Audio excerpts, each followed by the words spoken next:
मुंबईतील मालाड मालवण येथील इमारतीत एका इसमाने मांजराला 9व्या मजल्यावरून दिले फेकून.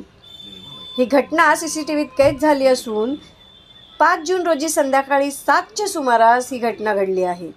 मालवणी स्थित ग्रोव्ह मोर या इमारतीच्या 9व्या मजल्यावरील गॅलरीत ही घटना घडली असून या इमारतीत राहणारे मोहम्मद उमेर शमशी यांनी मालवणी पोलीस ठाण्यात मांजराला फेकून देणाऱ्या इसमाविरोधात गुन्हा दाखल केला आहे. अशा घटना पाहिल्यास माणसातील माणुसकी जिवंत आहे का हा प्रश्न नक्कीच पडतो. आपण या CCTVत आता पाहू शकतो की कशा प्रकारे ही एक व्यक्ती आपल्याला दिसत आहे.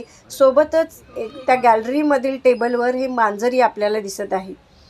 काही क्षणातच ही व्यक्ती पुन्हा पाठीमागे येईल आणि त्या मांजराला उचलून सरळ या गॅलरीतून खाली फेकून देईल.